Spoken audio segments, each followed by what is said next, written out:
Oke Mas Bro, sebelum kita lanjut ke videonya, saya akan ngasih info sebuah sekuritas yang mempunyai fitur trailing stop yang sangat powerful dan berguna bagi diri saya. Dan mungkin bagi teman-teman semua tentunya. Nah, di sini adalah sekuritas dari MNC atau Motion Trade. Nah, ini ada fiturnya namanya trailing order yang sangat powerful menurut saya guys.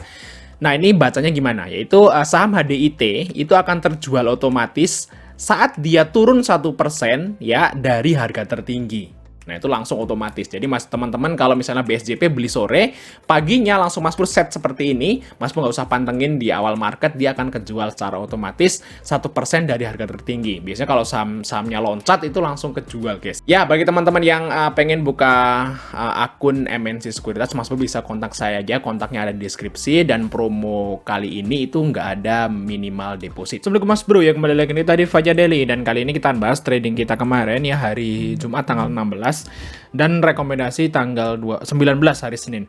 Nah, untuk hari Senin ini sebenarnya saya mau bahas guys, takutnya nih IHSG masih longsor lagi ya. Ini karena kemarin aja LQ45 aja turunnya itu 2,5% guys, luar biasa ya. Wow, mantap sekali.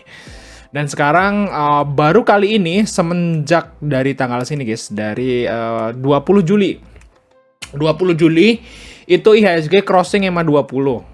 Nah, itu semenjak itu selalu closing di atas EMA 20 terus. Nah, ini pernah ke crossing di sini ya. Terus tapi ketarik. Terus ini juga pernah crossing ketarik. 2 kali nih, guys. Nah, kalau baru sekarang ini ya, semenjak dari tanggal 20 Juli, sekarang baru closing di bawah EMA 20. Nah, kita lihat dulu nih IHSG besok ya. Apakah masih kuat nanti di 7.100? Nah, kalau misalnya IHSG besok itu turunnya ya merah gitu ya, tapi masih kuat di closing di atas 27.100. Semoga aja IHSG ya sideways gitu ya, terus menaik lagi. Tapi kalau misalnya tembus ya target penurunannya mungkin kayak EMA 200 guys, di harga mungkin 6.900-an lah, seperti itu guys untuk IHSG. Nah, di tanggal 21 nanti itu ada pengumuman The Fed, guys, di sini, guys. Nah, ini adalah pengumuman The Fed untuk AS tuh menaikin suku bunganya berapa gitu ya. Di sini, guys. Nah, kemungkinan merahnya ini ya persiapan yang di sini. Kalau misalnya nanti suku bunga AS-nya itu naiknya sesuai prediksi atau enggak terlalu gede seperti itu, nah rebound lagi kayak di sini, guys. Nah, di sini kan waktu itu juga The Fed juga, guys, masalahnya. Turun beberapa hari sebelum pengumuman The Fed itu turun bret gitu ya. Terus udah diumumin The Fed-nya naik lagi. Terus di sini ada pengumuman The Fed lagi di sini nih. Coba deh kalau nggak percaya Mas lihat aja jadwalnya ya. Turun juga, tapi sesuai prediksi terus naik lagi. Nah, takutnya nanti kayak gini guys ya. Yes gitu. Set gitu ya, turunnya beberapa hari aja turunnya dalam banget sampai EMA 200. Nah, tapi kalau misalnya nggak terlalu parah gitu ya, Amerikanya ya nanti akan rebound lagi lah seperti itu. Jadi istilahnya bagi teman-teman yang istilahnya itu pegang cash gitu ya, mending pegang dulu deh. Pegang dulu sampai minimal tanggal 21. Beberapa hari lah, 2 hari. 2 hari bursa ini ya mantengin aja deh, ambil lihat nonton YouTube Fajar Daily dulu. Nanti habis tanggal 21 udah baru deh terserah ya mau ngapain gitu. Oke, kita lihat yang menarik nih guys menurut saya guys ya. Tapi yang masih mau simpen cash ya silahkan simpen aja. Mas Bro tonton aja video ini. Yang pertama adalah MTech guys, kita lihat MTech. Oh ya, kita bahas dulu guys yang lalu ya. Karena ini juga kita yang lalu masih ada tanggungan saham yang belum cuan. Kita lihat ya. Masih hold dulu aja nggak apa-apa guys. Kita lihat yang pertama adalah SCMA ya. Kita lihat SCMA.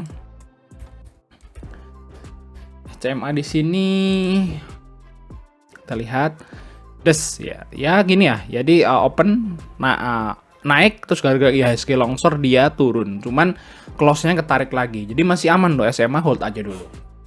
Terus Breeze kita lihat Bank Syariah. Nah, nah, Bank Syariah ya sebenarnya sempat cuan ya, sempat nyentuh ke harga 1.560. Jadi sempat cuan beberapa 2-3% mungkin cuannya untuk Breeze ini. 2% lah ya dapat ya untuk Breeze. Oke, terus selanjutnya adalah SLC. Kita lihat ya. Nah, karena marketnya nggak mendukung ya, jadi Breeze-nya nggak jadi naik guys. Longsor lagi. SLC juga sempat cuan ke harga 185. Ya, tapi closingnya merah. Rata-rata sahamnya closing merah. Udah naik terus turun. Seperti itu untuk yang kemarin tuh guys. Terus KPIC, kita lihat KPIC di sini. Kepik. Nah, Kepik malah open gap atas masih merah. Ini no problem, guys. Merah 1T ya. Dari 90 ke 89. Nggak apa-apa, masih hold aja. Ini masih santai, guys, untuk Kepik. Nanti nunggu IHSG atau marketnya itu membaik ya. Kita lihat BVIX, Kita lihat BVIX. Salah aku. Di sini Bang Victoria, guys. Enaknya kalau Sabtu Minggu itu nggak bahas saham, guys. Enaknya itu tidur ya. Aduh, ini BVIX juga sama, persis kayak Kepik ya. Naik, harusnya mau open gap, terus mau naik, gara-gara IHSG longsor dia merah gitu ya. Ya masih hold aja, nggak apa-apa, guys. Murah, barang murah. Terus baca, kita lihat baca. Baca. Baca juga sama, guys ya. Udah open gap atas mau naik, IHSG-nya nggak dukung, turun lagi. Iya, berarti masih hold aja. Kita lihat lagi yang LEN ya, kita lihat LEN. Aman sih BVIX dan baca, guys, tinggal di hold aja. Nanti harusnya beberapa hari atau minggu cuan lah. Untuk LEN juga sama ya. Kepik, BVIX, baca, LEN sama candlenya, guys. Udah mau open gap atas, sebenarnya mau ngegas tapi ya nggak dukung, nggak jadi. Tapi masih hold ya, masih di support, masih santai. Terus BJTM juga masih santai. Berarti nggak ada yang cut loss, guys ya, masih di hold. Oke, BJTM juga masih di sini, guys ya, untuk BJTM. BJTM itu kan buat swing ya. Ini di koleksi aja, kalau dapat 715 sampai 720 lah koleksi untuk BJTM. Tunggu aja kalau BJTM, guys. Nanti kemungkinan sih di bulan Oktober ya. Bulan depan tuh baru ngegas tuh BJTM, guys. Kalau lihat history tahun lalu itu bulan depan ngegas BJTM, guys. Oke, terus kita lihat yang menarik untuk besok hari Senin tanggal 19 ya. Yang pertama itu saham MTEK, guys. Nah, MTEK ini di akhir sesinya dihakain asing, guys. Wah, seperti ini, guys. Bagi dividen ya tadi ya, MTEK ya. Nah, MTEK di sini closingnya tebal sekali, langsung tiba-tiba itu naik 3% gitu, guys, untuk MTEK. Serem ya. Kita di sini untuk MTEK dividen Rp5-nya itu di sini tanggal 15 ya kumdate-nya ya. Tanggal 15 kumdate-nya berarti kemarin tuh sebenarnya ex-date. Ya, ex-date dividen, tapi gara-gara dividennya kecil, sahamnya naik ke atas. Jebret gitu ya untuk itu. Dan siapa yang ngambil ya? Kita lihat di sini dari broker Sameri. Kalau biasanya kalau dividen yang kecil itu nggak terlalu ngaruh ke trap itu enggak, guys, karena dividennya kecil. Kalau yang gede itu baru ya, yang bagi dividen gede itu baru Mas harus takut sama trap. Kalau yang kecil sih nggak ngaruh juga. Nah, kita lihat di sini ternyata yang ngambil MTEK kemarin adalah asing, guys. Nah, asingnya ngambil, jadi kira lokalnya itu ya. Lokalnya itu pada ngebanting MTEK. Wah, ini dividen trap seperti itu. Ya nggak? Nah, dividen trap, orang pada takut karena dividennya kecil. Lokalnya jualan, asingnya beli, ngeborong. Nah, ini berarti kemarin tuh dihakain asing parah MTEK-nya, guys. Ya, MTEK ya. Itu. Nah, kayaknya nih menarik nih untuk MTEK besok, guys. Karena asingnya itu masuk lumayan banyak ya. Terus kita lihat di sini MTEK-nya, wow bener, guys. Ternyata AVG-nya asing-asing itu di 1850 1900 lah untuk AVG-nya asing. Makanya asing itu nggak mau sahamnya itu di bawah, keturun dari AVG-nya dia jauh gitu ya. Makanya mereka kemarin averaging down ya, saat lokal itu jualan karena takut dividen trap. Nah, kita lihat di sini untuk MTEK bagi teman-teman yang menarik nih sama MTEK nih ya, mau ikut MTEK bisa diambil di harga 1825, 1830. Kalau menurut saya sih targetnya di MA50-nya di harga 1880, guys, untuk MTEK. Nih ya, AVG-nya sih KZ, KCS, KZ, BK nih masuk perlu perhatikan. Next, terus selanjutnya adalah Antam. Kita lihat Antam di sini. Apakah udah menarik Antam? Nah, coba kita lihat, guys. Nah, kita lihat harga nikelnya di sini update-nya ya. Bentar, guys. Nah, nikelnya naik lagi, guys, harga nikelnya, guys. Nah, kalau kita lihat di sini harga nikel hari ini ya, itu naik 2%. Dan kalau kita lihat dari chart-nya nih, guys, nih nikelnya itu Dari tanggal 6 bulan 9 itu terus naik sampai sekarang. Jadi sekarang udah 1970 dan menurut saya sih dalam waktu dekat akan nyentuh ke 2000 ya untuk harga nikelnya. Jadi harga nikel sekarang udah mulai beranjak naik ya. Karena mungkin isu-isu dari kiamat energi lah, terus isu-isu dari kendaraan listrik lah yang mau gantiin kendaraan bensin seperti itu ya. Karena kalau kendaraan listrik kan pakainya baterai dari nikel, guys. Makanya Antam dan Inco tentu aja sangat diuntungkan dari ini, guys. Makanya harga nikelnya mulai merangkak naik. Dan kita lihat Antam kemarin gimana. Nah, ternyata Antam itu open gap bawah. Ya sama kayak IHSG. Ya, IHSG juga hancur lebur kemarin. Nah, Antam open gap bawah sempat nyentuh ke harga 2000. Terus ketarik ke atas, closing di 2040 dan bentuknya candle-nya doji bagus banget, guys, di sini, guys. Nah, ini mantul di support Antamnya, guys. Nggak jadi longsor ternyata. Ini kan support kuat di sini, guys. Nah, ini sempat nyentuh supportnya lagi di 2000, naik lagi. Nah, kita lihat apa yang terjadi kemarin di Antam ya. Kita lihat Antam.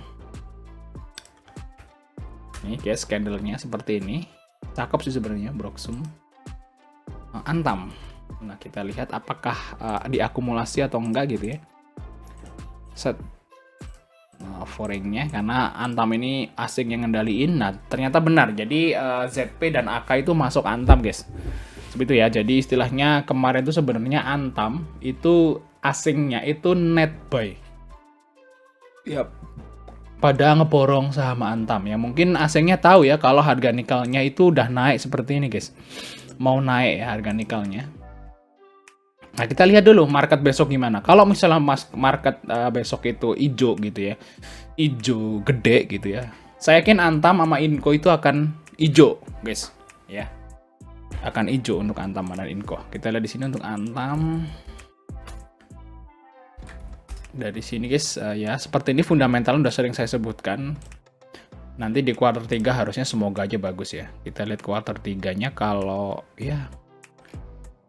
Antam kan dia nggak hanya nikel ya, dia ada emasnya juga. Nah, candle-nya sih menarik sih. Kalau Antam mungkin targetnya lagi kalau naik ya mungkin Antam itu punya resist di sini, guys. Di sini ternyata ya. Nah, ini ada resistnya dulu di harga 2130. Sorry di sini, guys. EMA 200 ya di harga 2150. Nah, mungkin ke situ lagi target Antam, guys. Bagi teman-teman yang mau ikut nih, Antam masuk bisa ambil di 2040 ya, target terdekat di 2150 atau di neckline dari cup handle-nya di harga 2250. Nah, itu untuk Antam. Menurut saya sih santai bagi teman-teman yang misalnya sangkut di Antam di harga 2100 lebih gitu ya. Hold aja, guys, santai, guys, untuk Antam. Oke, terus selanjutnya adalah saham dari Inco. Nah, kalau kita bahas Antam tentu aja nggak ketinggalan si Inco ya, karena sama aja mereka gerakannya bareng-bareng. Nah, kita di sini untuk Inco juga dapat sentimen positif dari kenaikan harga nikel tentunya. Karena kalau Inco ini dia fokus nikel aja. Vale ya. Kita lihat dari broker summary apa yang terjadi. Broksum. Inco Vale, kita lihat di sini yang terjadi kemarin itu ternyata asingnya net buy, net sell. Wah, net buy, guys ya. Jadi kemarin itu sebenarnya asingnya itu masuk nih saat di tempat yang lain itu pada net sell, ternyata asing itu kemarin masuk di Antam dan Inco atau komunitas nikel. Karena mungkin harga nikelnya naik dan mungkin orang asing itu tahu ya bahwa nikel ini mungkin mau naik terus seperti itu. Mungkin mereka udah mengetahui hal itu, jadi mereka masuk di Antam dan Inco saat lokal itu pada panik jualan. Oke, guys, kayaknya sih menarik Antam dan Inco, tapi ya disclaimer on karena marketnya juga lagi nggak jelas. Ya mungkin cicil-cicil aja sih. Nah, kita lihat di sini profit Inco malah jauh lebih bagus. PBV-nya lebih murah dari Antam, net profitnya juga lebih banyak, equity-nya juga naik ya. Jadi fundamentalnya sebenarnya bagus Antam dan Inco. Oke, kita lihat di sini untuk Inco. Nah, bagi teman-teman yang enaknya kalau Inco enaknya ngambil di mana ya? Di garis EMA 200 enak banget. Jadi kalau ngambil Inco enaknya di mana? Di 6.000. Seperti itu ya. Tapi apakah mau dikasih di situ? Ya nggak tahu saya. Kalau mau sabar ya silahkan nunggu di 6.000. Tapi kalau kita lihat di sini aja kemarin itu sempat turun ya, terus ketarik lagi ke garis neck ini cocok burung, guys. Kita lihat di sini ya. Jret udah set kemana sempat jebol cucuk burung ya, jebret gitu ya, naik gitu ya. Terus turun lagi, ini udah turun di bawah trendline, garis trendline, cuman naik lagi. Nah, kalau besok hijau lagi, berarti fix Inco akan nyentuh ke harga 7.025 di sini, guys. Ya ke 7.000 lah ya targetnya nih. Targetnya ke 7.000 Inco. Kalau besok hijau, tunggu aja take profitnya sampai ke 7.000. Seperti itu, guys. Tapi kalau besok masih merah, Mas Bro bisa mungkin ambil sekitar harga 6.000-an lah. Seperti itu, guys. Nah, itu untuk plan dari Inco. Oke, terus selanjutnya adalah kuas. Nih yang terakhir di part 1 ada kuas. Nah, kuas as out file ya di sini udah mulai menarik. Sebenarnya kuas ini udah golden cross dari tanggal 6 September dan sekarang itu terus naik di atas. Kita lihat MACD-nya, MACD. Ya benar sih. Di sini kita lihat garis EMA 20-nya naik terus, guys. Nah, ini sekarang juga volumenya juga gede. Nah, untuk kuas ini kita lihat ya dari sini. Saya udah buat video khusus kayaknya kuas, guys. Nah, profitnya sih lumayan, PBV masih 0 under 1, guys. Masih murah, guys, untuk kuas ini, untuk di PBV-nya. Ya, terus untuk equity-nya juga lumayan, kita lihat di sini. Dari every quarter-nya, guys.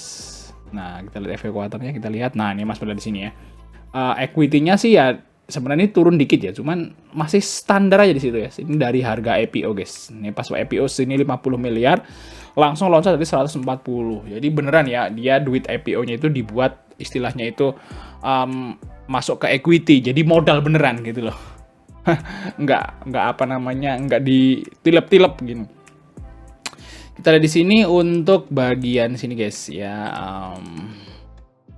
Nah nih ya, di sini ada kuas W.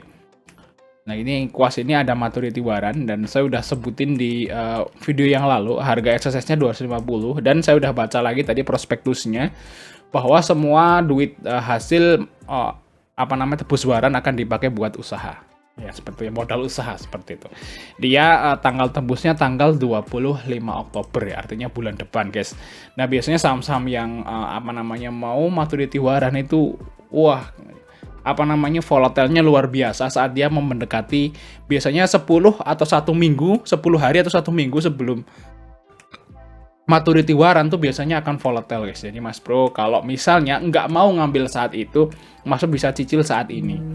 Ya di harga 79, 80, 81 seperti itu ya, dicicil gitu ya, di pelan-pelan dikit-dikit. Kalau turun lagi beli pelan-pelan seperti itu. Nanti kalau waktu volatile terjadi ya saat kayak SBMA, kayak ITMA, kayak ya yang maturity warannya sebelumnya, Mas Bro bisa lihat video yang lalu itu kan Mas Bro bisa istilahnya nggak usah rebutan beli. Malah kalau udah naik kita bisa ikut jualan seperti itu, guys, untuk si kuas. Nah, kalau mau scalpingan ya kita lihat dulu ya, ini bentuk cucuk burungnya, dia punya resist di harga 83. Kalau misalnya 83 jebol ya mungkin resist berikutnya di 89 sampai 90. Nah, untuk itu, guys, target dari kuas. Oke, terus kita lanjut part 2.